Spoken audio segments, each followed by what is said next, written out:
How do you stay positive in a negative world? How do you stay positive when you feel like that negativity just kind of pushing in and you're like, what in the world is going on? All of us at some point can feel it, and it almost sometimes feels contagious, right? Where somebody gets going complaining and then it just spreads to everybody else. And so, how do we begin to deal with that? How do we maneuver through that? How do we stay positive and recognize that there is absolutely pain and struggle in this world? We do not make light of it. So, how do you stay positive while holding in tension those things that really do hurt and are painful, but not allowing negativity to stick to us? So today we've got Romans 5, verses 2 through 5 that gives some real good, he like goes in on how do we deal with this. He gives us a way forward, how to think about it. It says, we have access by faith into this grace in which we stand through him, and we boast in the hope of God's glory. But not only that, we even take pride in our problems because we know that trouble produces endurance. Endurance produces character, and character produces hope. This hope doesn't put us to shame because the love of God has been poured out in our hearts through the Holy Spirit who has been given to us.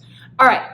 So here's where we start. Like at the very basis, God is pouring love into us, whether we realize it or not, that God's grace is always present in every situation that we may be facing. And so if that's the very basis of things, if that's where we start, that's really positive. But Paul, who's the writer of this, also recognizes that there's some pain, right?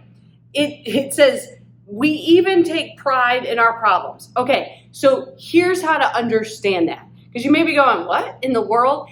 Take pride in our problems means that we recognize that the problems that we have, the pain that we experience, doesn't get the last word on our life. It does not get to define us. It impacts us, but it does not get to define who we are, because God's love being poured into our hearts, that gets the last word. And then this trouble produces endurance.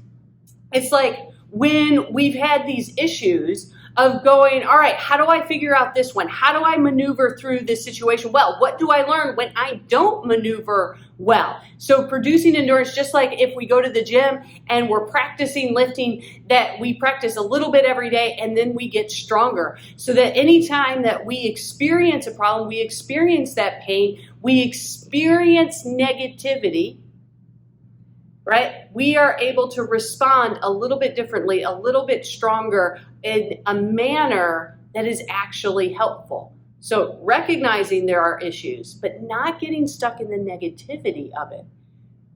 Then endurance produces character. As we endure, we are learning those new skills and we begin to practice things. So kind of like we were talking about before about how we learn.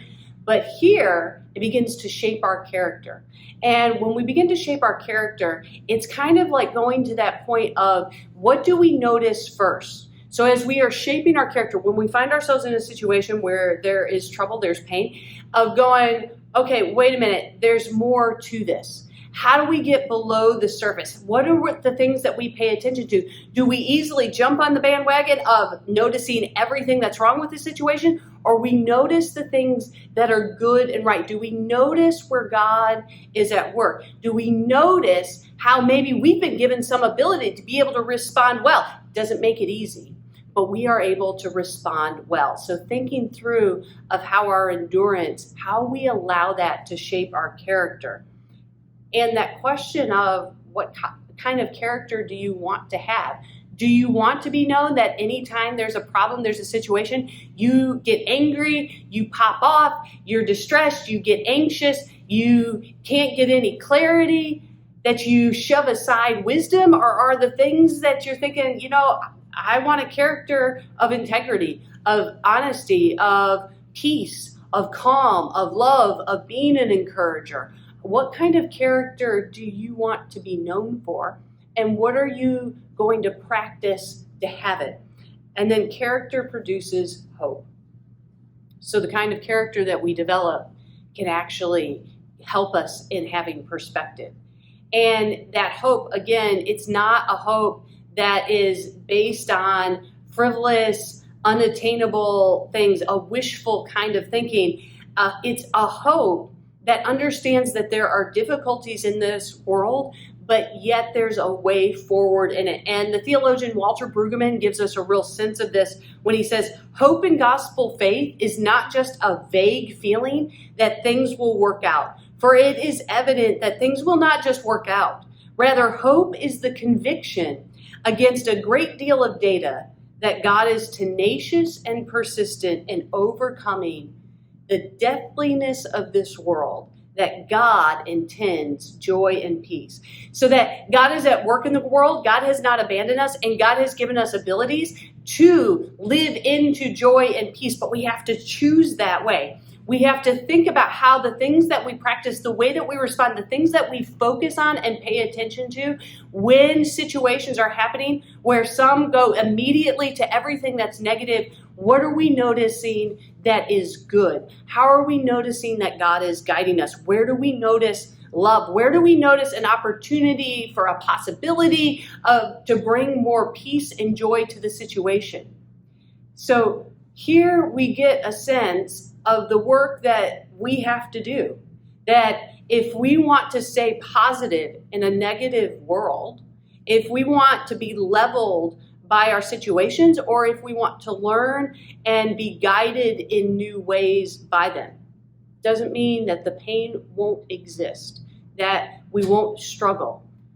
But here's a way forward in how we get through it instead of getting stuck in the negativity of everything we don't like about it, and how we move forward for that hope and to bring more peace and joy, not only to ourselves, but to others. Have a good one.